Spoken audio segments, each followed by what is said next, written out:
그동안 파견 근로자는 소속돼 일하는 직장에 어린이집이 있어도 사실상 자녀를 어린이집에 보내기가 어려웠다고 합니다.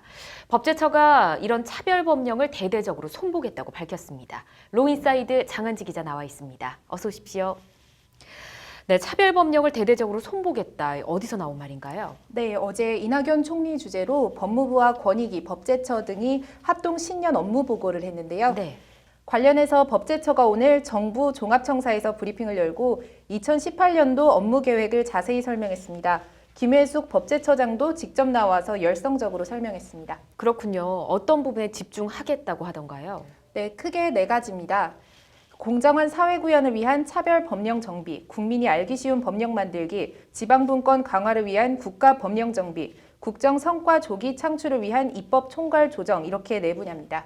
하나씩 좀 살펴봐야 할 것 같습니다. 가장 먼저 차별 법령 정비 어떤 내용입니까? 네, 현행 고용노동 법령이요. 직장 어린이집에서 지원을 위한 피보험자 자녀 수를 산정할 때 파견 근로자 등은 포함하지 않고 있습니다. 예. 이것을 바꿔서 파견 근로자 등도 포함시키겠다는 겁니다.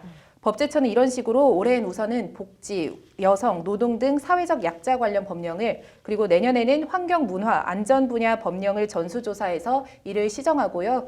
또 국민이 실생활에서 변화를 체감할 수 있도록 하겠다고 밝혔습니다. 그렇군요. 다른 분야들도 살펴보도록 할까요? 네, 알기 쉬운 법령 관련해서는요, 제세동기, 그러니까 심장 충격기를 뜻하는 용어인데요. 이렇게 일상생활과 동떨어진 용어들을 이제 대대적으로 손볼 계획입니다. 예. 새로 만들어지는 법은 입법 단계에서 스크린에서 차단을 하고 이미 법제화된 용어는 알기 쉬운 말로 바꾸겠다는 계획입니다. 지방 분권 관련해서는요, 국가가 지방자치단체를 감독 통제하는 구조로 돼 있는 이런 법령들을 대대적으로 손봐서 수평적, 분권적 관계로 바꾸겠다는 겁니다. 예. 법률에서부터 먼저 관계가 재정립되면 실질 관계에서도 이제 재정립될 거라는 게 법제처의 설명입니다. 네, 네 번째로 언급한 국정 성과 조기 창출을 위한 입법 총괄 조정, 이건 어떤 내용인가요? 네, 어떻게 보면은 이게 핵심인데요. 예.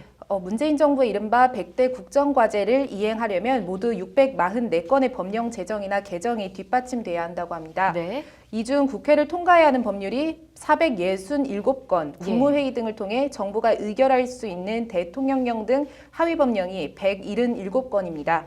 이 644건 가운데서 90%인 586건에 대해서 이제 올해 안에 재개정 정비를 완수하겠다는 것이 법제처의 계획입니다. 예. 김혜숙 법제처장의 말을 한번 들어보시죠.